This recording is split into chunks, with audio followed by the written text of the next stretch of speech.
good afternoon, or whatever it is, wherever you are.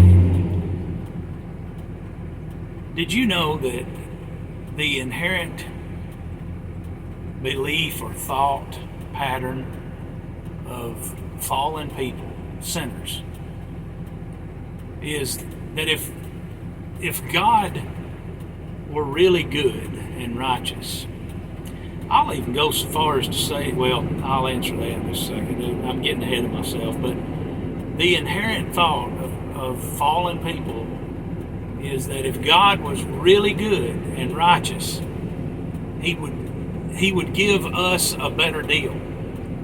And to add to that, any blessing that He has given to us is obviously because we have deserved it, because we are so good.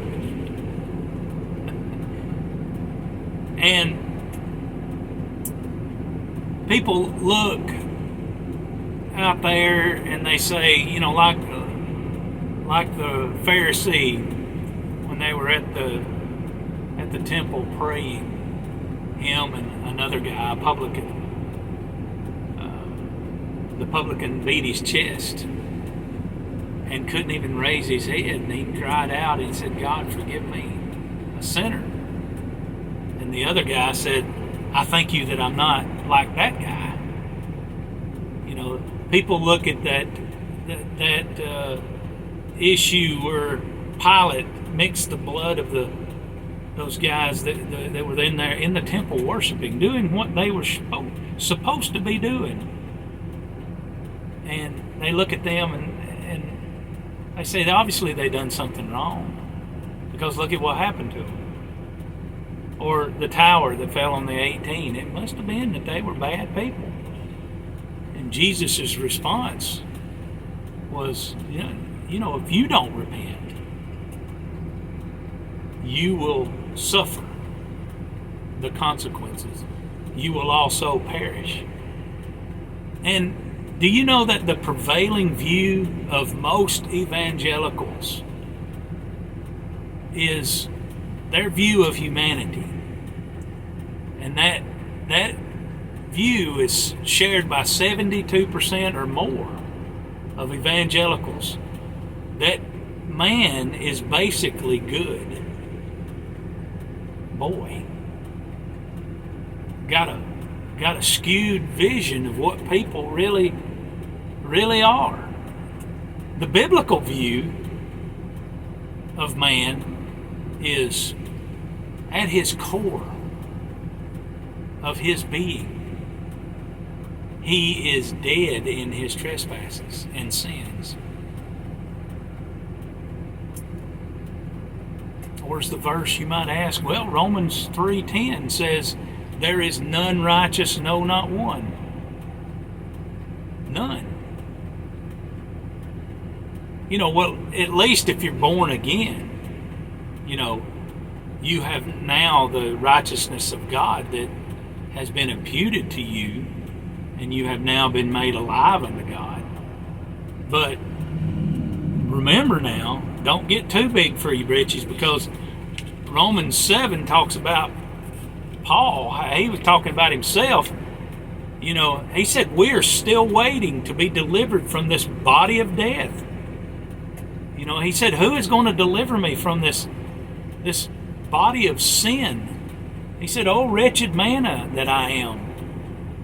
I don't, he looked at himself and he called himself the chief among sinners.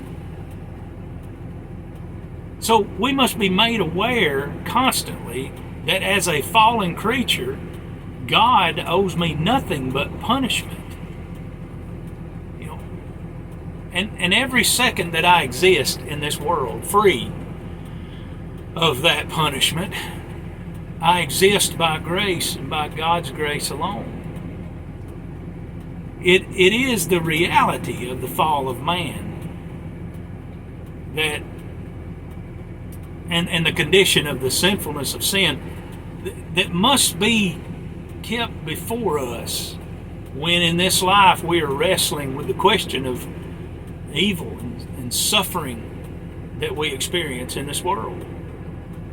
You know, over there in Romans chapter 8, it says that as many as are led by the Spirit of God, these are the sons of God. And if sons, then heirs. And I'm paraphrasing, but we've been given the spirit of adoption whereby we cry, Abba, Father. I mean, what a privilege. Yes, what a privilege to be adopted into the family of God. But it goes on, it says the people that are born from above, basically, are children of God. And it goes on, it says, and if children, then heirs. If heirs, then co-heirs with the Messiah. If. You know, that word if signifies a conditional statement. If. If indeed we suffer with him, in order that we also be exalted together. If we suffer with him. For I reckon that the sufferings of this present time are not worth comparing with the glory that is to be revealed in us. See, the kicker in these verses is you are an heir of God and a joint heir with Christ. If. That little word if indicates a necessary condition. If we indeed suffer with him. I mean, you see how selective we are when we read the New Testament.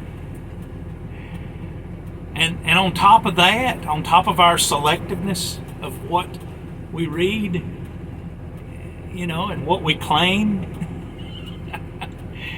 on top of all that, we have to deal with false teachers and wolves that are very willing to tickle our ears with smooth words and unsound doctrine. Remember Isaiah 30, verse 10? Speak to us what is smooth and prophesy deceits. Or over there in Romans 16, it says something like this. Now I call upon you, brothers, watch out for those who cause divisions and stumbling contrary to the teaching which you learned, and turn away from them. For such ones do not serve our Master Yeshua Messiah, but their own stomach.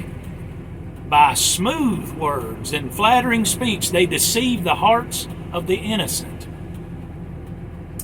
2 Timothy 4 says something along that line. For there shall be a time when they shall not bear sound teaching, but according to their own desires they shall heap up for themselves teachers, tickling the ear, and they shall indeed turn their ears away from the truth and be turned aside to myths. Myths. Things that are not real. But you are to be sober in all matters and suffer hardships. Do the work of an evangelist and accomplish your service completely. Suffer hardships. Don't believe them that get up there and talk myths and speak smooth words and tickle the ears. Take everything I'm saying with a grain of salt.